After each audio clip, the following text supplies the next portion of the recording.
ਖੁਸ਼ਵੰਤ ਸਿੰਘ ਦੀ ਪੁਸਤਕ ਸਿੱਖ ਇਤਿਹਾਸ ਭਾਗ ਦੂਸਰਾ ਦਾ 5ਵਾਂ ਭਾਗ ਬਟਵਾਰੇ ਦੀ ਸਿਆਸਤ, ਸੁਤੰਤਰਤਾ ਤੇ ਸਿੱਖ ਵਤਨ ਦੀ ਮੰਗ।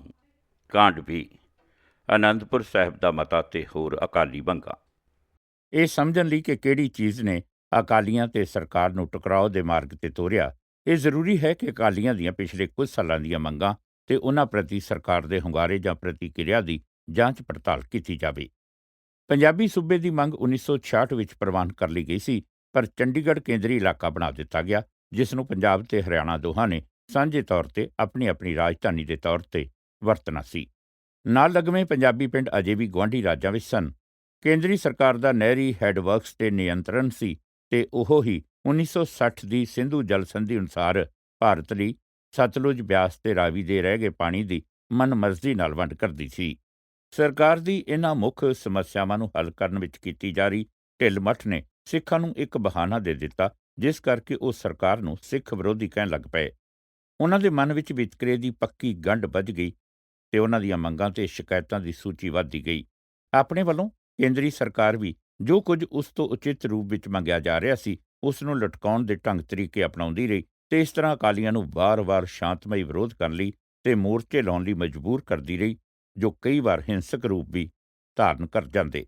ਸ਼ਾਂਤਮਈ ਮੋਰਚਿਆਂ ਦੇ ਨਾਲ-ਨਾਲ ਆਤੰਕਵਾਦ ਵੀ ਵਧਿਆ, ਜਿਸ ਦਾ ਦਮਨ ਪੁਲਿਸ ਨੇ ਬਰਬਰਤਾਪੂਰਨ ਸਖਤੀ ਨਾਲ ਕੀਤਾ ਤੇ ਬਹੁਤੀ ਵਾਰ ਨਿਰਦੋਸ਼ ਲੋਕਾਂ ਨੂੰ ਫਰਜ਼ੀ ਪੁਲਿਸ ਮੁਕਾਬਲਿਆਂ ਵਿੱਚ ਤੇ ਸ਼ੱਕੀਆਂ ਨੂੰ ਤਸੀਹੇ ਦੇ ਕੇ ਮਾਰਿਆ। ਪੁਲਿਸ ਦੇ ਢੰਗ ਤਰੀਕੇ ਨੁਕਸਦਾਇਕ ਸਿੱਧ ਹੋਏ, ਕਿਉਂਕਿ ਇਸ ਸਖਤੀ ਨਾਲ ਆਤੰਕਵਾਦੀ ਦਲਾਂ ਵਿੱਚ ਵਧੇਰੇ ਲੋਕ ਸ਼ਾਮਲ ਹੋ ਗਏ। ਸਭ ਤੋਂ ਵਿਸਥਾਰਪੂਰਵਕ ਤੇ ਸਰਬੰਗੀ ਪ੍ਰਸਿੱਧ ਮੰਗ ਪੱਤਰ ਜੋ ਸਿੱਖਾਂ ਵੱਲੋਂ ਤਿਆਰ ਕੀਤਾ ਗਿਆ, ਉਹ 1973 ਦਾ ਅਨੰਦਪੁਰ ਸਾਹਿਬ ਦਾ ਮਤਾ ਹੈ।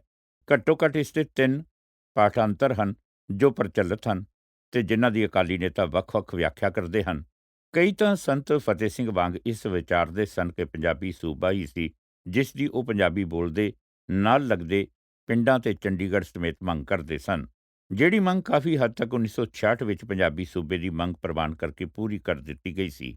ਕੁਝ ਦੂਜੇ ਅਨੰਦਪੁਰ ਸਾਹਿਬ ਦੀ ਵਿਆਖਿਆ ਭਾਰਤੀ ਸੰਘ ਅਧੀਨ ਇੱਕ ਸਿੱਖ ਪ੍ਰਬਲਤਾ ਵਾਲੇ ਖੁਦ ਮੁਖਤਾਰ ਰਾਜ ਵਜੋਂ ਕਰਦੇ ਹਨ ਤੇ ਕੁਝ ਹੋਰ ਇਸ ਨੂੰ ਇੱਕ ਸੁਤੰਤਰ ਪ੍ਰਭੂਤਾ ਵਾਲੇ ਖੁਦ ਮੁਖਤਾਰ ਰਾਜ ਵਜੋਂ ਤੋੜ ਮਰੋੜ ਕੇ ਪੇਸ਼ ਕਰਦੇ ਹਨ, ਜਿਸ ਨੂੰ ਉਹ ਖਾਲਿਸਤਾਨ ਕਹਿੰਦੇ ਹਨ। ਸਿੱਖ ਮੰਗਾਂ ਨੂੰ ਰਸਮੀ ਮਤੇ ਦੇ ਰੂਪ ਵਿੱਚ ਤਿਆਰ ਕਰਨ ਵਾਲੀ ਪ੍ਰੇਰਕ ਸ਼ਖਸੀਅਤ ਆਕਸਫੋਰਡ ਯੂਨੀਵਰਸਿਟੀ ਦੀ ਉਪਜ ਕਪੂਰ ਸਿੰਘ ਸੀ, ਜੋ ਕੁਝ ਸਾਲਾਂ ਲਈ ICS ਅਧਿਕਾਰੀ ਵੀ ਰਿਹਾ ਸੀ। ਭ੍ਰਿਸ਼ਟਾਚਾਰ ਦੇ ਦੋਸ਼ਾਂ ਵਿੱਚ ਬਰਤਰਫੀ ਪਿੱਛੋਂ ਉਹ ਸਰਕਾਰ ਦਾ ਕੱਟੜ ਆਲੋਚਕ ਬਣ ਗਿਆ। ਉਹ ਅਕਾਲੀ ਪਾਰਟੀ ਵਿੱਚ ਸ਼ਾਮਲ ਹੋ ਗਿਆ ਤੇ ਉਹਨਾਂ ਦੇ ਦਿਮਾਗ ਵਜੋਂ ਪ੍ਰਸਿੱਧ ਹੋ ਗਿਆ ਤੇ ਅਕਾਲੀ ਪਾਰਟੀ ਦੀ ਟਿਕਟ ਤੇ ਲੋਕ ਸਭਾ ਲਈ ਚੁਣਿਆ ਗਿਆ। ਉਸ ਨੇ ਆਪਣੀ ਨਿੱਜੀ ਸ਼ਿਕਾਇਤ ਨੂੰ ਸਮੁੱਚੀ ਕੌਮ ਦੀ ਸ਼ਿਕਾਇਤ ਬਣਾ ਦਿੱਤਾ ਤੇ ਕਦੀ ਵੀ ਸਰਕਾਰ ਉੱਪਰ ਸਿੱਖਾਂ ਵਿਰੁੱਧ ਵਿਤਕਰੇ ਤੇ ਪੱਖਪਾਤ ਦੇ ਇਲਜ਼ਾਮ ਲਾਉਣੋਂ ਨਾ ਹਟਿਆ। ਇਹ ਉਹੀ ਸੀ ਜਿਸ ਨੇ ਸਿੱਖਾਂ ਦੇ ਇੱਕ ਵੱਖਰੀ, ਵਿਸ਼ੇਸ਼ ਤੇ ਖੁਦ ਮੁਖਤਾਰ ਤੇ ਪ੍ਰਭੂਤਾ ਸੰਪੰਨ ਕੌਮ ਹੋਣ ਦਾ ਐਲਾਨ ਕੀਤਾ ਤੇ ਆਪਣੀ ਪਾਰਟੀ ਨੂੰ ਖੁਦ ਮੁਖਤਾਰ ਰਾਜਸੀ ਦਰਜੇ ਦੀ ਮੰਗ ਮੰਨਣ ਲਈ ਪ੍ਰੇਰਿਤ ਕੀਤਾ। ਉਸ ਨੇ ਇਸ ਦੇ ਮੰਤਵ ਤੇ ਤੱਥ ਉਸ ਸਮੇਂ ਦੇ ਅਕਾਲੀ ਦਲ ਦੇ ਮੁਖੀ ਸੰਤ ਫਤਿਹ ਸਿੰਘ ਨੂੰ ਸਮਝਾਏ। ਉਸ ਨੂੰ ਪੰਜਾਬੀ ਤੋਂ ਬਿਨਾਂ ਹੋਰ ਕਿਸੇ ਭਾਸ਼ਾ ਦੀ ਸਮਝ ਨਹੀਂ ਸੀ। ਉਸ ਨੇ ਸਿਰ ਹਿਲਾ ਕੇ ਹਾਮੀ ਭਰ ਦਿੱਤੀ। ਕਪੂਰ ਸਿੰਘ ਦਾ ਖਰੜਾ ਇਸ ਵਿਚਾਰ ਤੇ ਆਧਾਰਿਤ ਸੀ ਕਿ ਸਿੱਖ ਰਾਜ ਜਾਤੀ ਯਾਨੀ ਰਾਜ ਕਰਨ ਲਈ ਚੁਣੇ ਹੋਏ ਹੋਣ ਕਾਰਨ ਉਹਨਾਂ ਨੇ ਰਾਜ ਕਰਨਾ ਹੀ ਹੈ। ਮਾਸਟਰ ਤਾਰਾ ਸਿੰਘ ਦੇ ਵਿਚਾਰ ਵੀ ਕੁਝ ਹੱਦ ਤੱਕ ਮਿਲਦੇ ਜੁਲਦੇ ਸਨ, ਜਿਸ ਨੇ ਕਿਹਾ ਸੀ ਕਿ ਸਿੱਖ ਜਾਂ ਤਾਂ ਰਾਜੇ ਬਣ ਸਕਦੇ ਹਨ ਜਾਂ ਬਾਗੀ। ਜਦੋਂ 1973 ਵਿੱਚ ਅਨੰਦਪੁਰ ਦਾ ਮਤਾ ਪਾਸ ਕੀਤਾ ਗਿਆ ਤਾਂ ਇਸ ਵੱਲ ਬਹੁਤਿਆਂ ਦਾ ਧਿਆਨ ਨਾ ਗਿਆ। ਕਪੂਰ ਸਿੰਘ ਨੂੰ ਇੱਕ ਤਲਖ ਤੇ ਵਹਿਮੀ ਸੁਭਾਅ ਦਾ ਜੁਝਾਰੂ ਪੈਂਤੜੇਬਾਜ਼ੀ ਵਾਲਾ ਵਿਅਕਤੀ ਸਮਝਿਆ ਜਾਂਦਾ ਸੀ, ਜੋ ਕੁਝ ਹੱਦ ਤੱਕ ਉਹ ਇੱਕ ਆਪ ਮਤਾ ਬੇਮੁਹਾਰਾ ਸਿਆਸਤਦਾਨ ਸੀ। ਅਗਲੇ 3 ਸਾਲ ਅਗਸਤ 1973 ਤੱਕ ਇਸ ਮਤੇ ਦੀ ਕਿਸੇ ਨੇ ਕੋਈ ਗੱਲ ਨਾ ਕੀਤੀ। ਉਸ ਸਮੇਂ ਅਕਾਲੀ ਦਲ ਦੇ ਸਕੱਤਰ ਗਿਆਨੀ ਅਜਮੇਰ ਸਿੰਘ ਨੇ ਪਾਰਟੀ ਦੀ ਨਵੀਂ ਨੀਤੀ ਯੋਜਨਾ ਦਾ ਇੱਕ ਹੋਰ ਪਾਠਾਂਤਰ ਜਾਰੀ ਕਰ ਦਿੱਤਾ। ਇਹ ਨੀਤੀ ਯੋਜਨਾ ਕਪੂਰ ਸਿੰਘ ਦੇ ਮੂਲ ਖਰੜੇ ਤੇ ਆਧਾਰਿਤ ਸੀ ਤੇ ਹੋਰਨਾਂ ਤੋਂ ਬਿਨਾਂ ਪ੍ਰਕਾਸ਼ ਸਿੰਘ ਬਾਦਲ ਯਾਨੀ ਮੁੱਖ ਮੰਤਰੀ ਪੰਜਾਬ, ਗੁਰਚਰਨ ਸਿੰਘ ਟੌੜਾ, ਸ਼੍ਰੋਮਣੀ ਗੁਰਦੁਆਰਾ ਪ੍ਰਬੰਧਕ ਕਮੇਟੀ ਦਾ ਪ੍ਰਧਾਨ ਸੁਰਜੀਤ ਸਿੰਘ ਬਰਨਾਲਾ ਤੇ ਬਲਵੰਤ ਸਿੰਘ ਆਧਾਰਿਤ ਕਮੇਟੀ ਨੇ ਇਸ ਨੂੰ ਆਖਰੀ ਸ਼ਕਲ ਦਿੱਤੀ। ਇਹ 28-29 ਅਕਤੂਬਰ 1978 ਨੂੰ 18ਵੀਂ ਆਲ ਇੰਡੀਆ ਅਕਾਲੀ ਕਾਨਫਰੰਸ ਵਿੱਚ ਲੁਧਿਆਣਾ ਵਿਖੇ ਪੇਸ਼ ਕੀਤਾ ਗਿਆ, ਜਿਸ ਦੀ ਪ੍ਰਧਾਨਗੀ ਜਗਦੇਵ ਸਿੰਘ ਤਲਵੰਡੀ ਨੇ ਕੀਤੀ ਸੀ। ਇਸ ਦਾ ਪ੍ਰਸਤਾਵ ਟੌੜੇ ਨੇ ਪੇਸ਼ ਕੀਤਾ, ਤਾਈਦ ਬਾਦਲ ਨੇ ਕੀਤੀ ਤੇ ਬਿਨਾਂ ਵਿਰੋਧ ਦੇ ਪਾਸ ਹੋ ਗਿਆ। ਜਨਤਾ ਪਾਰਟੀ ਦੇ ਨੇਤਾ ਚੰਦਰ ਸ਼ੇਖਰ ਨੇ, ਜੋ ਉਸ ਸਮੇਂ ਹਾਜ਼ਰ ਸੀ, ਇਸ ਬਾਰੇ ਕੁਝ ਨਾ ਕਿਹਾ। ਕਾਂਗਰਸੀ ਨੇਤਾਵਾਂ ਨੇ ਵੀ ਇਸ ਬਾਰੇ ਕੋਈ ਪ੍ਰਤੀਕਰਮ ਪ੍ਰਗਟ ਨਾ ਕੀਤਾ। ਮਾਰਕਸੀ ਕਮਿਊਨਿਸਟ ਪਾਰਟੀ, ਜੋ ਪੱਛਮੀ ਬੰਗਾਲ ਵਿੱਚ ਰਾਜ ਕਰਦੀ ਸੀ ਤੇ ਜੋ ਵਧੇਰੇ ਖੁਦ ਮੁਖਤਾਰੀ ਲਈ ਦੁਹਾਈ ਪਾ ਰਹੀ ਸੀ, ਉਸ ਨੂੰ ਪੰਜਾਬ ਵਿੱਚ ਅਕਾਲੀਆਂ ਲਈ ਉਹੋ ਜਿਹੀ ਮੰਗ ਵਿੱਚ ਕੁਝ ਵੀ ਗਲਤ ਨਾ ਜਾਪਿਆ। ਬੀਜੇਪੀ ਤੋਂ ਬਿਨਾਂ ਸੀਪੀਆਈ ਪਾਰਟੀ ਹੀ ਇੱਕੋ ਇੱਕ ਪਾਰਟੀ ਸੀ ਜਿਸ ਨੇ ਇਸ ਮੰਗ ਨੂੰ ਇਹ ਕਹਿ ਕੇ ਰੱਦ ਕਰ ਦਿੱਤਾ ਕਿ ਜਿਵੇਂ ਅਕਾਲੀ ਖੁਦ ਮੁਖਤਾਰੀ ਦੀ ਮੰਗ ਕਰ ਰਹੇ ਹਨ, ਇਸ ਨਾਲ ਮੁਲਕ ਦਾ ਵਿਭਾਜਨ ਹੋ ਜਾਵੇਗਾ। ਮਤੇ ਦੇ ਅਸਲ ਤੇ ਸਹੀ ਸ਼ਬਦਾਂ ਬਾਰੇ ਮਤਭੇਦ ਖਤਮ ਨਾ ਹੋਇਆ ਤੇ ਅਕਾਲੀਆਂ ਦੇ ਵੱਖ-ਵੱਖ ਧੜਿਆਂ ਨੇ ਇਹਦੀਆਂ ਧਾਰਾਵਾਂ ਦੀ ਉਸ ਤਰ੍ਹਾਂ ਹੀ ਵਿਆਖਿਆ ਕੀਤੀ ਜਿਵੇਂ ਉਹਨਾਂ ਨੂੰ ਇਹ ਢੁਕਦਾ ਸੀ। ਸੰਤ ਲੌਂਗੋਵਾਲ ਨੇ ਮਤੇ ਦਾ ਅਸਲੀ ਤੇ ਪ੍ਰਮਾਣਕ ਪਾਠ ਅੰਤਰ ਭਾਰਤੀ ਪਾਰਲੀਮੈਂਟ ਦੇ ਦੋਹਾਂ ਸਦਨਾਂ ਨੂੰ ਭੇਜਿਆ। ਸੰਖੇਪ ਜਿਹੀ ਭੂਮਿਕਾ ਵਿੱਚ ਉਸਨੇ ਇਹ ਦਾਅਵਾ ਕੀਤਾ ਕਿ ਕੇਂਦਰ ਸਰਕਾਰ ਵੱਲੋਂ ਵਾਰ-ਵਾਰ ਤੇ ਬੁਰੀ ਨੀਅਤ ਨਾਲ ਸੰਵਿਧਾਨਕ ਸੋਧਾਂ ਕਰਕੇ ਰਾਜਾਂ ਦੀਆਂ ਸ਼ਕਤੀਆਂ ਘਟਾਉਣ ਦੇ ਵਿਰੁੱਧ ਹੋਰ ਵਧੇਰੇ ਅਯੋਗ ਦਖਲ ਦੇ ਖਤਰੇ ਤੋਂ ਭਾਰਤ ਦੇ ਸਹੀ ਸੰਘੀ ਢਾਂਚੇ ਨੂੰ ਸੁਰੱਖਿਅਤ ਰੱਖਣ ਦਾ ਉਪਾਅ ਹੈ। ਉਸਨੇ ਸਾਫ਼ ਇਨਕਾਰ ਕੀਤਾ ਕਿ ਮਤੇ ਦਾ ਮਨੋਰਥ ਇੱਕ ਵੱਖਰੇ ਜਾਂ ਇੱਕ ਖੁਦ ਮੁਖਤਾਰ ਸਿੱਖ ਰਾਜ ਦੀ ਸਥਾਪਨਾ ਹੈ। ਇਹਦਾ ਮਨੋਰਥ ਤਾਂ ਕੇਵਲ ਰਾਜ ਸੰਬੰਧਾਂ ਦਾ ਵਧੇਰੇ ਤਾਲਮੇਲ ਕਾਇਮ ਰੱਖਣਾ ਹੈ। ਅਨੰਦਪੁਰ ਦਾ ਮਤਾ ਮਹੱਤਵਪੂਰਨ ਸਿਆਸੀ ਪਾਰਟੀਆਂ ਦੇ ਦ੍ਰਿਸ਼ਟੀਕੋਣ ਤੋਂ ਸਿੱਖ ਮੰਗਾਂ ਦਾ ਮਹਾਨ ਅਧਿਕਾਰ ਪੱਤਰ ਬਣ ਗਿਆ। ਇਸ ਦੀ ਭੂਮਿਕਾ ਵਿੱਚ ਇਹ ਗੱਲ ਜ਼ੋਰ ਨਾਲ ਕਹੀ ਗਈ ਕਿ ਸ਼੍ਰੋਮਣੀ ਅਕਾਲੀ ਦਲ ਸਿੱਖ ਪੰਥ ਦੀ ਪ੍ਰਮੁੱਖ ਪਾਰਟੀ ਹੈ ਤੇ ਇਸ ਲਈ ਇਹ ਸਿੱਖਾਂ ਦੀ ਪ੍ਰਤੀਨਿਧਤਾ ਕਰਨ ਤੇ ਅਗਵਾਈ ਦੇਣ ਦੇ ਸਮਰੱਥ ਹੈ।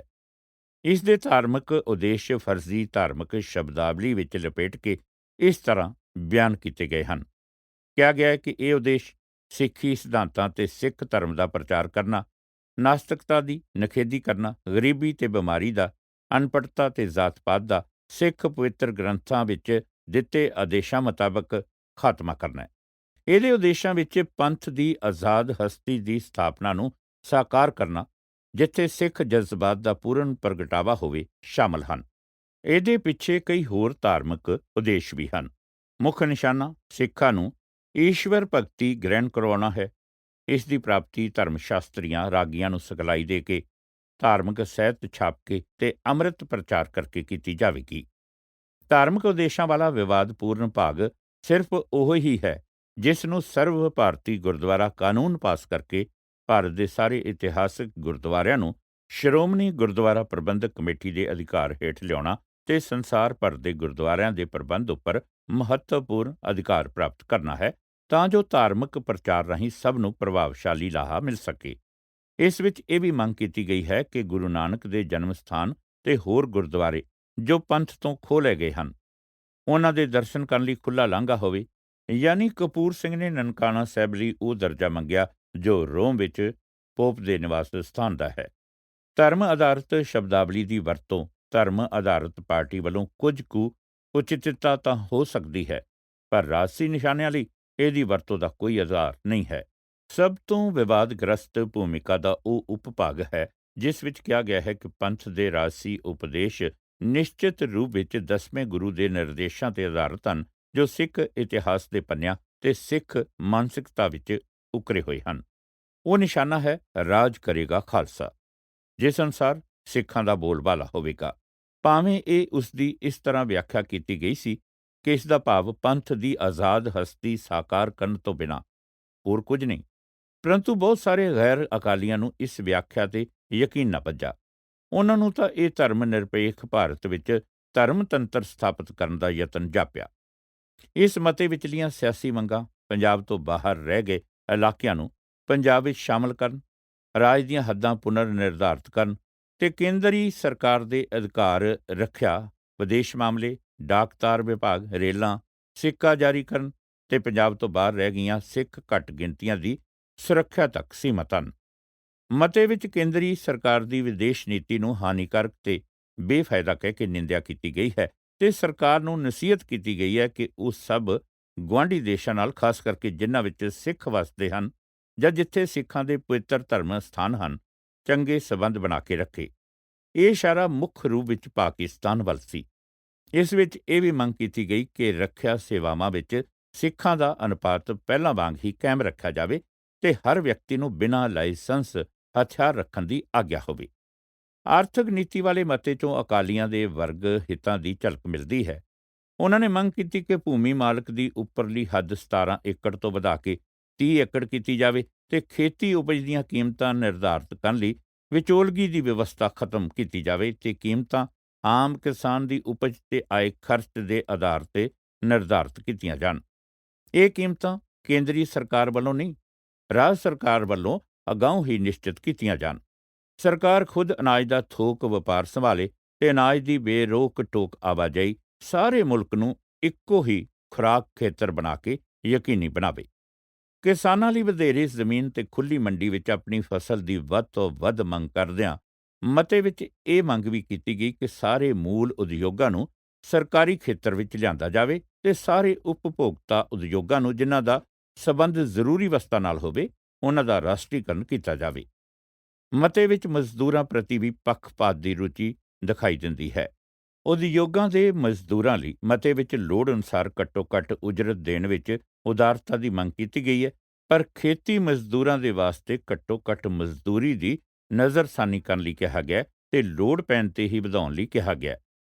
ਇਹ ਮਹੱਤਵਪੂਰਨ ਹੈ ਕਿ ਜਦੋਂ ਥੀਨ ਡੈਮ ਦੀ ਤੇਜ਼ੀ ਨਾਲ ਤਕਮੀਲ ਦੀ ਮੰਗ ਕੀਤੀ ਗਈ ਹੈ ਤੇ ਐਟਮੀ ਤਾਕਤ ਨਾਲ ਹਰ ਬਿਜਲੀ ਘਰ ਸਮੇਤ ਹੋਰ ਕਾਰਖਾਨੇ ਕਾਇਮ ਕਰਨ ਦੀ ਗੱਲ ਕੀਤੀ ਗਈ ਹੈ, ਪਰ ਇਸ ਨੇ ਦਰਿਆਈ ਪਾਣੀਆਂ ਦੀ ਵੰਡ ਬਾਰੇ ਕੁਝ ਨਾ ਕਿਹਾ, ਜੋ ਮਗਰੋਂ ਜਾ ਕੇ ਅਕਾਲੀ ਦਲ ਦੀ ਕੇਂਦਰ ਸਰਕਾਰ ਤੇ ਗੁਆਂਢੀ ਰਾਜਾਂ ਦੇ ਸਬੰਧ ਵਿੱਚ ਇੱਕ ਵੱਡੀ ਮੰਗ ਬਣ ਕੇ ਉੱਭਰੀ।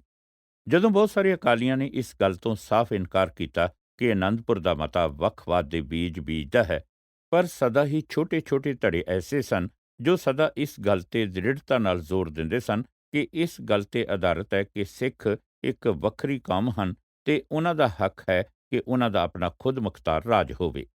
ਵੱਖਵਾਦੀਆਂ ਨੂੰ ਅਚਾਨਕ ਹੀ ਕਿਸੇ ਹੋਰ ਪਾਸਿਓਂ ਸਮਰਥਨ ਮਿਲ ਗਿਆ। ਮਾਰਚ 1981 ਵਿੱਚ ਚੀਫ ਖਾਲਸਾ ਦੀਵਾਨ ਨੇ ਗੰਗਾ ਸਿੰਘ ਢਿੱਲੋਂ ਨੂੰ ਸਿੱਖ ਵਿਦਿਅਕ ਕਾਨਫਰੰਸ ਦੇ ਮੌਕੇ ਤੇ ਭਾਸ਼ਣ ਦੇਣ ਲਈ ਮੁੱਖ ਮਹਿਮਾਨ ਵਜੋਂ ਸੱਦਾ ਦਿੱਤਾ। ਉਸਨੇ ਉੱਥੇ ਦੂਸਰੇ ਭਾਰਤੀਆਂ ਨਾਲੋਂ ਸਿੱਖਾਂ ਨੂੰ ਇੱਕ ਵੱਖਰੀ ਕੌਮ ਦੱਸਿਆ ਤੇ ਸਮਾਗਮ ਵਿੱਚ ਹਾਜ਼ਰ ਲੋਕਾਂ ਨੂੰ ਇਹ ਪ੍ਰੇਰਨਾ ਦਿੱਤੀ ਕਿ ਉਹ ਸੰਯੁਕਤ ਰਾਸ਼ਟਰ ਤੋਂ ਸਿੱਖਾਂ ਲਈ ਸਹਿਯੋਗੀ ਦਰਜੇ ਦੀ ਮੰਗ ਕਰਨ। ਚੀਫ ਖਾਲਸਾ ਦੀਵਾਨ ਨੇ 1 ਮਹੀਨੇ ਮਗਰੋਂ ਇੱਕ ਹੋਰ ਮਤਾ ਪਾਸ ਕੀਤਾ, ਜਿਸ ਵਿੱਚ ਪਹਿਲੇ ਮਤੇ ਨੂੰ ਦੀਵਾਨ ਦੇ ਮਨੋਰਥਾਂ ਵਿਰੁੱਧ ਦੱਸ ਕੇ ਰੱਦ ਕਰ ਦਿੱਤਾ। ਪਰੰਤੂ ਸ਼ਰਾਰਤ ਤਾਂ ਹੋ ਹੀ ਗਈ ਸੀ, ਕਿਉਂਕਿ ਸਭ ਤੋਂ ਪੁਰਾਣੀ ਤੇ ਸਭ ਤੋਂ ਵਧੇਰੇ ਸਤਿਕਾਰਕ ਸਮਾਜਿਕ ਰਾਜਸੀ ਸੰਸਥਾ ਨੇ ਅਣਜਾਣੇ ਹੀ ਵੱਖਵਾਦ ਦੇ ਸਿਧਾਂਤ ਦੇ ਪ੍ਰਚਾਰ ਲਈ ਆਪਣਾ ਸਮਾਰੋਹ ਸਥਾਨ ਵਰਤਣ ਦੀ ਆਗਿਆ ਦੇ ਦਿੱਤੀ ਸੀ।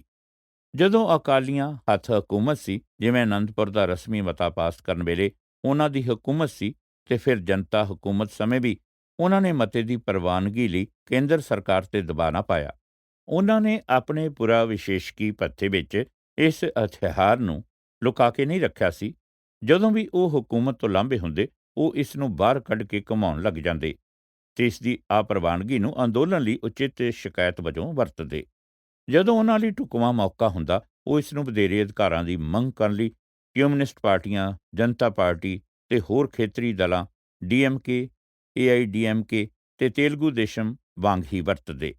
ਉਹਨਾਂ ਦੀ ਮੰਗ ਵਿੱਚ ਇੱਕ ਰੁਕਾਵਟ ਇਹ ਸੀ ਕਿ ਉਹ ਸਿੱਖਾਂ ਦੀ ਨਿਰੋਲ ਪਾਰਟੀ ਹੋਣ ਕਰਕੇ ਪੰਜਾਬੀ ਹਿੰਦੂਆਂ ਦਾ ਸਮਰਥਨ ਪ੍ਰਾਪਤ ਕਰਨ ਦੀ ਕੋਸ਼ਿਸ਼ ਨਹੀਂ ਕਰਦੇ ਸਨ ਤੇ ਇਸ ਤਰ੍ਹਾਂ ਉਹਨਾਂ ਦੀ ਮੰਗ ਨੂੰ ਫਿਰਕਾ ਪ੍ਰਸਤੀ ਦੀ ਰੰਗਤ ਦੇ ਕੇ ਬਦਨਾਮ ਕਰ ਦਿੱਤਾ ਗਿਆ। ਸਿੱਖਾਂ ਨੂੰ ਵੱਖਰੀ ਕੌਮ ਕਹਿਣਾ ਵੀ ਦੂਸਰਿਆਂ ਲਈ ਉਤੇਜਨਾ ਭਰਪੂਰ ਤੇ ਚਿੜਾਉਣ ਵਾਲੀ ਗੱਲ ਸੀ। ਭਾਵੇਂ ਅਕਾਲੀ ਨੇਤਾਵਾਂ ਨੇ ਇਹ ਦੱਸਣ ਦੀ ਕਿਤਨੀ ਵੀ ਕੋਸ਼ਿਸ਼ ਕੀਤੀ ਕਿ ਵੱਖਰੀ ਕੌਮ ਤੋਂ ਉਹਨਾਂ ਦਾ ਭਾਵ ਵੱਖਰਾ ਧਰਮ ਹੈ ਜਾਂ ਵੱਖਰੀ ਧਾਰਮਿਕ ਪਛਾਣ ਹੈ, ਤੇ ਉਹ ਕੋਈ ਵੱਖਰੀ ਕੌਮ ਨਹੀਂ ਹਨ, ਪਰ ਉਹਨਾਂ ਦੀ ਪਾਰਟੀ ਵਿੱਚ ਹੀ ਕਈ ਹੋਰ ਲੋਕ ਸਨ ਜੋ ਇਹ ਗੱਲ ਦਾ ਕੋਈ ਲੁਕਾ ਨਹੀਂ ਰੱਖਦੇ ਸਨ ਕਿ ਅਨੰਦਪੁਰ ਦਾ ਮਤਾ ਆਪਣੀ ਵੱਖਰੀ ਕੌਮ ਵਜੋਂ ਪਛਾਣ ਸਥਾਪਿਤ ਕਰਨ ਦੀ ਇੱਛਾ ਦਾ ਪ੍ਰਗਟਾਵਾ ਹੈ। ਸ਼੍ਰੀਮਤੀ ਗਾਂਧੀ ਨੂੰ ਪਤਾ ਹੋਣਾ ਚਾਹੀਦਾ ਸੀ ਕਿ ਅਕਾਲੀ ਜਦੋਂ ਤਾਕਤ ਵਿੱਚ ਹੁੰਦੇ ਹਨ ਤਾਂ ਉਹ ਗੱਦੀ ਲੱਥੇ ਹੋਣ ਵੇਲੇ ਨਾਲੋਂ ਬਿਲਕੁਲ ਵੱਖਰੀ ਖਸਲਤ ਦੇ ਮਾਲਕ ਬਣ ਜਾਂਦੇ ਸਨ। ਜੇ ਉਹਨਾਂ ਨੂੰ ਪੰਜਾਬ ਉੱਪਰ ਹਕੂਮਤ ਕਰਨ ਦੀ ਖੁੱਲ੍ਹ ਹੋਵੇ ਜਾਂ ਉਹਨਾਂ ਨਾਲ ਸਾਂਝ ਹੋਵੇ ਤਾਂ ਉਹ ਕੇਂਦਰੀ ਸਰਕਾਰ ਨਾਲ ਸਹਿਯੋਗ ਕਰਨ ਲਈ ਤਿਆਰ ਰਹਿੰਦੇ ਸਨ। ਜਦੋਂ ਉਹ ਹਕੂਮਤ ਤੋਂ ਲਾਂਭੇ ਕਰ ਦਿੱਤੇ ਜਾਂਦੇ ਸਨ ਤਾਂ ਉਹ ਅੰਦੋਲਨ ਸ਼ੁਰੂ ਕਰਨ ਲਈ ਸ਼ੇਰ ਬਣ ਜਾਂਦੇ ਤੇ ਸਰਕਾਰ ਲਈ ਮੁਸ਼ਕਲਾਂ ਖੜੀਆਂ ਕਰ ਦਿੰਦੇ।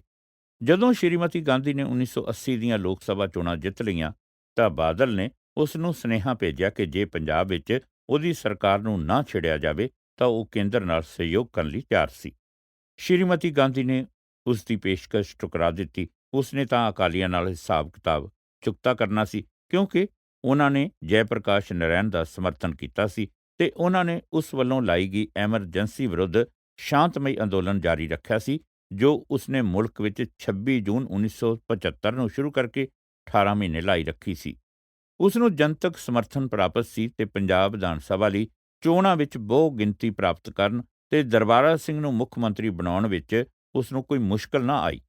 ਅਕਾਲੀਆਂ ਨੂੰ ਪਤਾ ਸੀ ਕਿ ਚੋਣਾਂ ਵਿੱਚ ਵੋਟਾਂ ਦੀ ਗਿਣਤੀ ਮਿਣਤੀ ਕਾਂਗਰਸ ਨੂੰ ਗੱਦੀਆਂ ਲਾਉਣ ਲਈ ਉਹਨਾਂ ਦੇ ਨਾਲ ਨਹੀਂ ਹੈ, ਇਸ ਲਈ ਉਹਨਾਂ ਨੇ ਹਕੂਮਤ ਲਈ ਮੁਸ਼ਕਲਾਂ ਪੈਦਾ ਕਰਨੀਆਂ ਸ਼ੁਰੂ ਕਰ ਦਿੱਤੀਆਂ। ਅਗਸਤ 1980 ਤੇ ਸਤੰਬਰ 1981 ਦੇ ਵਿਚਕਾਰ ਉਹਨਾਂ ਨੇ ਲਗਾਤਾਰ 7 ਅੰਦੋਲਨ ਕੀਤੇ ਤੇ 25,000 ਸਵੈ ਸੇਵਕਾਂ ਦੀ ਗ੍ਰਿਫਤਾਰੀ ਦਿੱਤੀ। ਜਦੋਂ ਕੇਂਦਰੀ ਸਰਕਾਰ ਨੇ ਉਹਨਾਂ ਨੂੰ ਆਪਣੀਆਂ ਮੰਗਾਂ ਦੱਸਣ ਲਈ ਕਿਹਾ ਤਾਂ ਉਹਨਾਂ ਨੇ 45 ਮੰਗਾਂ ਦੀ ਸੂਚੀ ਭੇਜ ਦਿੱਤੀ। ਕਈ ਤਾਂ ਮਹੱਤਵਪੂਰਨ ਸਨ। ਪੰਜਾਬ ਨੂੰ ਚੰਡੀਗੜ੍ਹ ਨਹੀਂ ਦਿੱਤਾ ਗਿਆ ਸੀ, ਯਾਨੀ ਕਿ ਬਾਦਲ ਜਦੋਂ ਮੁੱਖ ਮੰਤਰੀ ਸੀ ਉਸਨੇ ਉਸ ਸਮੇਂ ਚੰਡੀਗੜ੍ਹ ਪੰਜਾਬ ਨੂੰ ਦਿੱਤੇ ਜਾਣ ਲਈ ਦਬਾਅ ਨਹੀਂ ਪਾਇਆ ਸੀ। ਰਾਜ ਦੀਆਂ ਹੱਦਾਂ ਪੁਨਰ ਨਿਰਧਾਰਤ ਨਹੀਂ ਕੀਤੀਆਂ ਗਈਆਂ ਸਨ ਤੇ ਕਈ ਪੰਜਾਬੀ ਬੋਲਦੇ ਪਿੰਡ ਗੁਆਂਢੀ ਰਾਜਾਂ ਵਿੱਚ ਰਹਿ ਗਏ ਸਨ। ਪੰਜਾਬ ਦੀ ਦਰਿਆਈ ਪਾਣੀਆਂ ਦੀ ਨਿਆਂ ਸੰਗਤ ਵੰਡ ਮੰਨੀ ਨਹੀਂ ਗਈ ਸੀ। ਪੰਜਾਬ ਵਿੱਚ ਕੋਈ ਭਾਰੀ ਉਦਯੋਗ ਨਹੀਂ ਸੀ ਤੇ ਪੰਜਾਬ ਨੂੰ ਬੜੀ ਘੱਟ ਕੇਂਦਰੀ ਸਹਾਇਤਾ ਮਿਲਦੀ ਸੀ। ਸੈਨਾ ਵਿੱਚ ਸਿੱਖਾਂ ਦਾ ਅਨੁਪਾਤ ਤੇਜ਼ੀ ਨਾਲ ਘਟ ਰਿਹਾ ਸੀ। ਪੰਜਾਬੀ ਕਿਸਾਨਾਂ ਨੂੰ ਉੱਤਰ ਪ੍ਰਦੇਸ਼ ਵਿੱਚੋਂ ਬੇਦਖਲ ਕੀਤਾ ਜਾ ਰਿਹਾ ਸੀ। ਸਰਵ ਭਾਰਤੀ ਗੁਰਦੁਆਰਾ ਕਾਨੂੰਨ ਨਹੀਂ ਬਣਾਇਆ ਗਿਆ ਸੀ। ਸਿੱਖਾਂ ਦੇ ਧਾਰਮਿਕ ਮਾਮਲਿਆਂ ਤੇ ਗੁਰਦੁਆਰਾ ਪ੍ਰਬੰਧ ਵਿੱਚ ਸਰਕਾਰੀ ਦਖਲ ਦਿੱਤਾ ਜਾ ਰਿਹਾ ਸੀ। ਪਹਿਲੀ ਵਾਰ ਸਿੱਖ ਪਰਸਨਲ ਨਾਂ ਦੀ ਆਪਰਵਾਨਗੀ ਨੂੰ ਇੱਕ ਸ਼ਿਕਾਇਤ ਵਜੋਂ ਪੇਸ਼ ਕੀਤਾ ਜਾ ਰਿਹਾ ਸੀ। ਸੂਚੀ ਵਿੱਚ ਕੁਝ ਨਿਗੂਣੇ ਧਾਰਮਿਕ ਮਹੱਤਵ ਦੀਆਂ ਮੰਗਾਂ ਵੀ ਸ਼ਾਮਲ ਸਨ, ਜਿਵੇਂ ਕਿ ਅੰਮ੍ਰਿਤਸਰ ਨੂੰ ਵੀ ਕੁਰੂਕਸ਼ੇਤਰ, ਹਰਿਦੁਆਰ ਤੇ ਵਾਰਾਣਸੀ ਵਾਂਗ ਪਵਿੱਤਰ ਸ਼ਹਿਰ ਘੋਸ਼ਿਤ ਕੀਤਾ ਜਾਵੇ, ਜਿੱਥੇ ਤੰਬਾਕੂ ਤੇ ਸ਼ਰਾਬ ਦੀ ਵਿਕਰੀ ਮਨ੍ਹਾ ਹੋਵੇ। ਸਵਰਨ ਮੰਦਰ ਦਾ ਧਾਰਮਿਕ ਸ਼ਬਦ ਗੈਨ ਦੇ ਪ੍ਰਸਾਰਣ ਲਈ ਆਪਣਾ ਕੇਂਦਰ ਹੋਵੇ। ਫਲਾਇੰਗ ਮੇਲ ਦਾ ਨਾਮ ਹਰੀਮੰਦਰ ਐਕਸਪ੍ਰੈਸ ਰੱਖਿਆ ਜਾਵੇ। ਜਦੋਂ ਇਹਨਾਂ ਮੰਗਾਂ ਵੱਲ ਕੋਈ ਧਿਆਨ ਨਾ ਦਿੱਤਾ ਗਿਆ ਤਾਂ ਅਕਾਲੀਆਂ ਨੇ ਧਰਮ ਯੁੱਧ ਮੋਰਚਾ ਲਾਉਣ ਦਾ ਫੈਸਲਾ ਕੀਤਾ ਤੇ ਸੰਤ ਲੌਂਗੋਵਾਲ ਨੂੰ ਇਸ ਦਾ ਪ੍ਰਬੰਧ ਕਰਨ ਲਈ ਨਿਯੁਕਤ ਕਰ ਦਿੱਤਾ। ਇਹ ਧਰਮ ਯੁੱਧ ਕਿਉਂ ਨਾਮ ਦੀ ਇੱਕ ਚੁਪੱਤਰੀ ਵਿੱਚ ਉਹਨਾਂ ਨੇ ਆਪਣੇ ਮਨੋਰਥਾਂ ਦਾ ਇਸ ਤਰ੍ਹਾਂ ਵਰਣਨ ਕੀਤਾ। ਸਿੱਖ ਭਾਰਤ ਸਰਕਾਰ ਵਿਰੁੱਧ ਮੋਰਚਾ ਲਾਉਣ ਲਈ ਇਸ ਕਰਕੇ ਮਜਬੂਰ ਹੋਏ ਹਨ ਕਿਉਂਕਿ ਰਾਜ ਕਰ ਰਹੀ ਪਾਰਟੀ ਨੇ ਆਜ਼ਾਦੀ ਮਿਲਣ ਸਮੇਂ ਕੀਤੇ ਆਪਣੇ ਸਾਰੇ ਵਾਅਦੇ ਹੀ ਨਹੀਂ ਭੁਲਾਏ, ਸਗੋਂ ਜਾਣ-ਬੁੱਝ ਕੇ ਲਗਾਤਾਰ ਉਸ ਵੇਲੇ ਤੋਂ ਹੀ ਈਰਖਾਵਸ ਸਿੱਖਾਂ ਨੂੰ ਦੂਸਰੇ ਦਰਜੇ ਦੇ ਸ਼ਹਿਰੀ ਬਣਾ ਦਿੱਤਾ ਹੈ। ਸ਼੍ਰੀਮਤੀ ਗਾਂਧੀ ਨੇ ਧਰਮ ਯੁੱਧ ਮੋਰਚੇ ਨੂੰ ਗੰਭੀਰਤਾ ਨਾਲ ਨਾ ਵਿਚਾਰਿਆ। ਦਰਬਾਰਾ ਸਿੰਘ ਨੇ ਵੀ ਭਰੋਸਾ ਦਿੱਤਾ ਕਿ ਉਹ ਇਸ ਨਾਲ ਨਿਪਟ ਲਵੇਗਾ। ਉਹਨਾਂ ਵਿੱਚੋਂ ਕਿਸੇ ਨੇ ਵੀ ਇਹ ਨਾ ਸੋਚਿਆ ਕਿ ਉਹ ਜਿਤਨਾ ਹੀ ਅਕਾਲੀ ਮੰਗਾਂ ਪ੍ਰਤੀ ਟਾਲ-ਮਟੋਲ ਕਰਨਗੇ, ਉਤਨਾ ਹੀ ਨਰਮ ਖਿਆਲੀ ਅਕਾਲੀ ਉਗਰ ਵਿਚਾਰਾਂ ਵਾਲੇ ਤੇ ਖਾਲਿਸਤਾਨੀਆਂ ਦੇ ਦਬਾਅ ਹੇਠ ਆ ਜਾਣਗੇ। ਅਕਤੂਬਰ 1981 ਵਿੱਚ ਅਕਾਲੀਆਂ ਨੇ ਆਪਣੀਆਂ ਮੰਗਾਂ ਘਟਾ ਕੇ 15 ਮੰਗਾਂ ਦੀ ਸੂਚੀ ਪੇਸ਼ ਕੀਤੀ। ਇਸ ਵਿੱਚ ਉਹਨਾਂ ਨੇ ਇਹ ਗੱਲ ਦੁਹਰਾਈ ਕਿ ਅਨੰਦਪੁਰ ਸਾਹਿਬ ਦਾ ਮਤਾ ਵੱਖਵਾਦੀ ਨਹੀਂ ਹੈ ਤੇ ਇਸ ਗੱਲ ਤੇ ਜ਼ੋਰ ਦਿੱਤਾ ਕਿ ਇਸ ਦੀ ਪ੍ਰਵਾਨਗੀ ਰਾਜਾਂ ਦੀ ਉੱਨਤੀ ਤੇ ਕੇਂਦਰ ਦੀ ਖੁਸ਼ਹਾਲੀ ਦੀ ਜ਼ਾਮਨ ਹੋਵੇਗੀ। ਇਸ ਸੂਚੀ ਵਿੱਚ ਭਿੰਡਰਾਂਵਾਲੇ ਦੀ ਰਿਹਾਈ ਦੀ ਮੰਗ ਵੀ ਸੀ, ਜੋ ਉਸ ਸਮੇਂ ਜੇਲ੍ਹ ਵਿੱਚ ਸੀ। ਪੰਜਾਬ ਐਂਡ ਸਿੰਧ ਬੈਂਕ, ਜਿਸ ਦਾ ਰਾਸ਼ਟਰੀਕਰਨ ਕੀਤਾ ਜਾ ਚੁੱਕਾ ਸੀ, ਉਸ ਦੀ ਥਾਂ ਤੇ ਨਵੀਂ ਬੈਂਕ ਖੋਲ੍ਹਣ ਲਈ ਲਾਇਸੈਂਸ ਯਾਨੀ ਆਗਿਆ ਪੱਤਰ ਦੀ ਮੰਗ ਕੀਤੀ ਗਈ ਸੀ ਤੇ ਉਹਨਾਂ ਗੁਆਂਢੀ ਰਾਜਾਂ ਵਿੱਚ ਜਿੱਥੇ ਪੰਜਾਬੀ ਸੱਚਮੁੱਚ ਹੀ ਸਭ ਤੋਂ ਵੱਧ ਬੋਲੀ ਜਾਂਦੀ ਦੂਸਰੀ ਭਾਸ਼ਾ ਸੀ, ਉਸ ਲਈ ਹਿਮਾਚਲ, ਹਰਿਆਣਾ, ਰਾਜਸਥਾਨ ਤੇ ਦਿੱਲੀ ਵਿੱਚ ਦੂਜੀ ਭਾਸ਼ਾ ਦਾ ਦਰਜਾ ਦੇਣ ਦੀ ਮੰਗ ਕੀਤੀ ਗਈ ਸੀ। ਅਸਲੀਅਤ ਇਹ ਸੀ ਕਿ ਨਾ ਤਾਂ 45 ਤੇ ਨਾ ਹੀ 15 ਮੰਗਾਂ ਵਿੱਚ ਕੋਈ ਐਸੀ ਮੰਗ ਸੀ ਜਿਸ ਨੂੰ ਵੱਖਵਾਦੀ ਜਾਂ ਅਸੰਵਿਧਾਨਕ ਕਹਿ ਕੇ ਤੋੜ-ਮਰੋੜ ਕੇ ਪੇਸ਼ ਕੀਤਾ ਜਾ ਸਕਦਾ। ਕਿਸੇ ਵੀ ਸੂਚੀ ਵਿੱਚ ਅਨੰਦਪੁਰ ਸਾਹਿਬ ਦੇ ਮਤੇ ਵਿਚਲੇ ਸ਼ਬਦਾਂ ਦੀ ਚੋਣ ਵਿੱਚ ਵੀ ਕੋਈ ਸਮਾਨਤਾ ਨਹੀਂ ਸੀ, ਜਿਨ੍ਹਾਂ ਰਾਹੀਂ ਵੱਖਰੀ ਪਛਾਣ ਜਾਂ ਸਰਵ ਉੱਚਤਾ ਦੀ ਗੱਲ ਕਹੀ ਗਈ ਹੋਵੇ। ਸਿਰਫ ਇਸ ਗੱਲ ਦੀ ਲੋੜ ਸੀ ਕਿ ਅਕਾਲੀਆਂ ਨਾਲ ਸੰਬੰਧਿਤ ਸਰਕਾਰਾਂ ਤੇ ਕੇਂਦਰ ਵਿੱਚ ਕਿਸੇ ਸੁਹਿਰਦਤਾਪੂਰਨ ਸਮਝੌਤੇ ਤੇ ਪਹੁੰਚਣ ਲਈ ਸੌਦੇਬਾਜ਼ੀ ਜਾਂ ਲੈਣ-ਦੇਣ ਕੀਤਾ ਜਾਂਦਾ। ਪਰੰਤੂ ਸ਼੍ਰੀਮਤੀ ਗਾਂਧੀ ਨੂੰ ਕੋਈ ਵੀ ਸਮਝੌਤਾ ਰਾਸ ਨਹੀਂ ਆਉਂਦਾ ਸੀ ਜਿਸ ਨੂੰ ਹਿੰਦੂਆਂ ਦੀ ਕੀਮਤ ਤੇ ਸਿੱਖਾਂ ਪ੍ਰਤੀ ਰਿਆਇਤ ਸਮਝ ਕੇ ਤੋੜ-ਮਰੋੜ ਕੇ ਪੇਸ਼ ਕੀਤਾ ਜਾਂਦਾ। ਉਸ ਦੀ ਅੱਖ ਤਾਂ ਦ੍ਰਿੜਤਾ ਨਾਲ ਆਪਣੀ ਪਾਰਟੀ ਲਈ ਗੁਆਂਢੀ ਰਾਜਾਂ ਵਿੱਚ ਹੋਣ ਵਾਲੀਆਂ ਚੋਣਾਂ ਦੀਆਂ ਸੰਭਾਵਨਾਵਾਂ ਉੱਪਰ ਟਿਕੀ ਹੋਈ ਸੀ ਤੇ ਉਸ ਸਮੇਂ ਹਰਿਆਣਾ ਵਿੱਚ ਚੋਣਾਂ ਹੋਣ ਵਾਲੀਆਂ ਸਨ। ਪੰਜਾਬ ਅੰਦੋਲਨ ਬਾਰੇ ਸਰਕਾਰੀ ਰਿਪੋਰਟ ਵਿੱਚ ਸਰਕਾਰ ਨੇ ਇਹ ਦੱਸਣ ਦੀ ਪੂਰੀ ਵਾਹ ਲਾਈ ਕਿ ਉਹ ਅਕਾਲੀਆਂ ਨੂੰ ਮਨਾਉਣ ਲਈ ਪੂਰਾ ਪਿੱਛੇ ਹਟੀ ਹੈ ਪਰ ਅਕਾਲੀਆਂ ਨੇ ਹਰ ਵਾਰ ਆਪਣਾ ਇਰਾਦਾ ਬਦਲ ਕੇ ਉਸ ਦੇ ਯਤਨਾਂ ਨੂੰ ਅਸਫਲ ਬਣਾ ਦਿੱਤਾ ਹੈ। ਇਸ ਦੇ ਨਾਲ ਹੀ ਸਰਕਾਰ ਨੇ ਕੇਂਦਰ ਦੇ ਸਰਕਾਰੀ ਤੇ ਅਕਾਲੀ ਨੇਤਾਵਾਂ ਨਾਲ 16 ਨਵੰਬਰ 1981 ਤੋਂ ਲੈ ਕੇ 2 ਫਰਵਰੀ 1984 ਤੱਕ ਹੋਈਆਂ 26 ਮੁਲਾਕਾਤਾਂ, 3 ਪ੍ਰਧਾਨ ਮੰਤਰੀ ਨਾਲ, 4 ਕੇਂਦਰੀ ਮੰਤਰੀ ਮੰਡਲ ਨਾਲ ਤੇ 9 ਗੁਪਤ ਤੇ 10 ਵਿਰੋਧੀ ਪਾਰਟੀਆਂ ਦੇ ਨੇਤਾਵਾਂ ਦੀ ਹਾਜ਼ਰੀ ਵਿੱਚ ਹੋਈਆਂ ਮੁਲਾਕਾਤਾਂ ਦੀ ਸੂਚੀ ਨਾਲ ਨੱਥੀ ਕਰ ਦਿੱਤੀ। ਅਕਾਲੀ ਨੇਤਾ ਲਗਭਗ ਲੌਂਗੋਵਾਲ, ਟੌੜਾ, ਬਾਦਲ, ਬਰਨਾਲਾ, ਬਲਵੰਤ ਸਿੰਘ ਤੇ ਕਦੇ-ਕਦੇ ਕੌਮੀ ਏਕਤਾ ਦਾ ਸੰਪਾਦਕ ਰਜਿੰਦਰ ਸਿੰਘ ਭਾਟੀਆ ਤੇ ਰਵੀ ਇੰਦਰ ਸਿੰਘ ਉਹ ਹੀ ਰਹੇ, ਪਰ ਸਰਕਾਰ ਵਾਰੀ-ਵਾਰੀ ਮੰਤਰੀ ਮੰਡਲ ਦੇ ਮੰਤਰੀਆਂ ਤੇ ਸਰਵਉੱਚ ਅਧਿਕਾਰੀਆਂ ਨੂੰ ਮੈਦਾਨ ਵਿੱਚ ਅੱਗੇ ਲਿਆਉਂਦੀ ਰਹੀ। ਵਿਰੋਧੀ ਦਲ ਦੇ ਕਈ ਨੇਤਾ ਸਮੇਤ ਕਸ਼ਮੀਰ ਦੇ ਮੁੱਖ ਮੰਤਰੀ ਫਾਰੂਕ ਅਬਦੁੱਲਾ, ਐਲ.ਕੇ. ਅਡਵਾਨੀ, ਮਧੂ ਦੰਡਵਤੇ, ਸਵਰਨ ਸਿੰਘ ਵਰਗੇ ਬਜ਼ੁਰਗ ਤੇ ਪਟਿਆਲਾ ਦੇ ਅਮਰਿੰਦਰ ਸਿੰਘ ਜੇ ਨਵੇਂ ਨੇਤਾ ਵੀ ਸ਼ਾਮਲ ਹੋਏ। ਦੋਹਾਂ ਧਿਰਾਂ ਦਾ ਸਮਝੌਤਾ ਕਰਾਉਣ ਲਈ ਬਹੁਤਾ ਸਰਗਰਮ ਕਮਿਊਨਿਸਟ ਮੈਂਬਰ ਪਾਰਲੀਮੈਂਟ ਤੇ ਪਾਰਟੀ ਦੇ ਪੋਲਿਟ ਬਿਊਰੋ ਦਾ ਮੈਂਬਰ ਹਰਕਿਸ਼ਨ ਸਿੰਘ ਸੁਰਜੀਤ ਸੀ। ਗੈਰ ਸਰਕਾਰੀ ਸਰੋਤ ਦੱਸਦੇ ਹਨ ਕਿ 5 ਮੌਕਿਆਂ ਤੇ ਸਮਝੌਤੇ ਦੀਆਂ ਸ਼ਰਤਾਂ ਨੂੰ ਲਗਭਗ ਅੰਤਿਮ ਛੋਹਾਂ ਦੇ ਦਿੱਤੀਆਂ ਗਈਆਂ ਸਨ ਤੇ ਇਹ ਅਕਾਲੀ ਨਹੀਂ, ਸਗੋਂ ਸ਼੍ਰੀਮਤੀ ਗਾਂਧੀ ਹੀ ਸੀ ਜੋ ਵਚਨ ਕਰਕੇ ਪਿੱਛੇ ਹਟੀ ਸੀ। ਇਨ੍ਹਾਂ ਵਿੱਚੋਂ ਇੱਕ ਸਮਝੌਤਾ ਸ਼੍ਰੀਮਤੀ ਗਾਂਧੀ ਵੱਲੋਂ 2 ਨਵੰਬਰ 1982 ਨੂੰ ਸਵਰਨ ਸਿੰਘ ਤੇ ਹਰਕਿਸ਼ਨ ਸਿੰਘ ਸੁਰਜੀਤ ਨੇ ਤਿਆਰ ਕੀਤਾ ਸੀ। ਇਹ ਸਹਿਮਤੀ ਹੋ ਗਈ ਸੀ ਕਿ ਸਮਝੌਤੇ ਦਾ ਐਲਾਨ ਅਗਲੇ ਦਿਨ ਲੋਕ ਸਭਾ ਵਿੱਚ ਕਰ ਦਿੱਤਾ ਜਾਵੇਗਾ। ਅਗਲੇ ਦਿਨ ਜੋ ਐਲਾਨ ਕੀਤਾ ਗਿਆ ਉਹ ਅਕਾਲੀ ਨੇਤਾਵਾਂ ਨਾਲ ਕੀਤੇ ਸਮਝੌਤੇ ਨਾਲੋਂ ਵੱਖਰਾ ਸੀ ਤੇ ਅਕਾਲੀ ਨੇਤਾਵਾਂ ਨੇ ਤੁਰਤ ਹੀ ਇਸ ਨੂੰ ਵਿਸ਼ਵਾਸਘਾਤ ਕਹਿ ਕੇ ਰੱਦ ਕਰ ਦਿੱਤਾ। ਸਵਰਨ ਸਿੰਘ ਨੇ ਵੀ ਟਿੱਪਣੀ ਕੀਤੀ ਕਿ ਨਾ ਤਾਂ ਇਹ ਸਮਝੌਤੇ ਦੀ ਭਾਵਨਾ ਹੈ ਤੇ ਨਾ ਹੀ ਭਾਸ਼ਾ। 2 ਹਫ਼ਤੇ ਮਗਰੋਂ 18 ਨਵੰਬਰ ਨੂੰ ਪੀ.ਸੀ. ਅਲੈਗਜ਼ੈਂਡਰ, ਜੋ ਪ੍ਰਧਾਨ ਮੰਤਰੀ ਦਾ ਮੁੱਖ ਨਿੱਜੀ ਸਕੱਤਰ ਸੀ, ਉਹਦੇ ਘਰ ਇੱਕ ਹੋਰ ਸਮਝੌਤਾ ਕੀਤਾ ਗਿਆ। ਇਸ ਬਾਰੇ ਵੀ ਸ਼੍ਰੀਮਤੀ ਗਾਂਧੀ ਨੇ ਐਨ ਆਖਰੀ ਮੌਕੇ ਤੇ ਆਪਣਾ ਮਨ ਬਦਲ ਲਿਆ।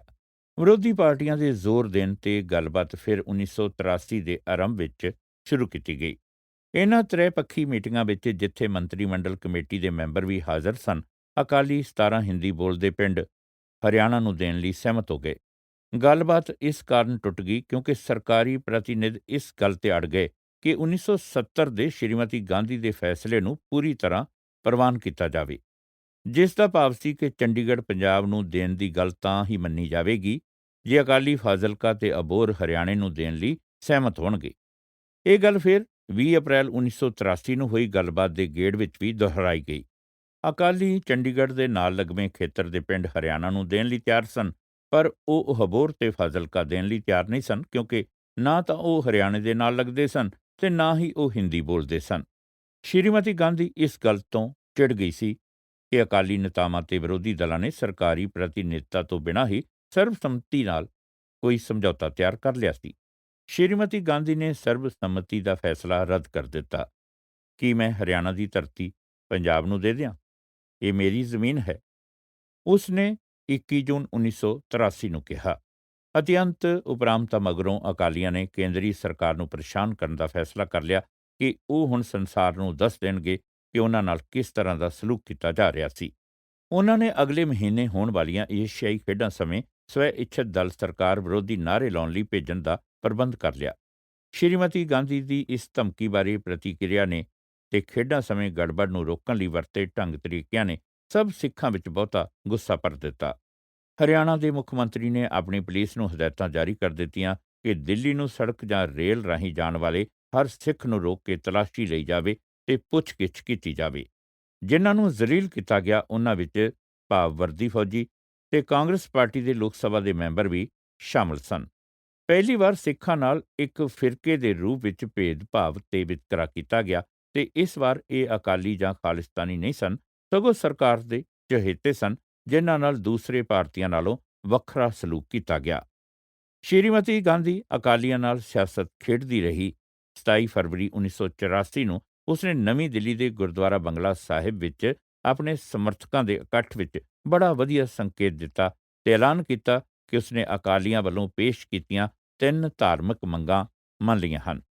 ਭਾਵੇਂ ਉਹ ਅਕਾਲੀਆਂ ਨਾਲ ਗੱਲਬਾਤ ਕਰ ਰਹੀ ਸੀ, ਪਰ ਉਹ ਚਾਹੁੰਦੀ ਸੀ ਕਿ ਇਹਨਾਂ ਦਾ ਸਿਹਰਾ ਕਾਂਗਰਸੀ ਸਿੱਖਾਂ ਦੇ ਸਿਰ ਵੱਜੇ।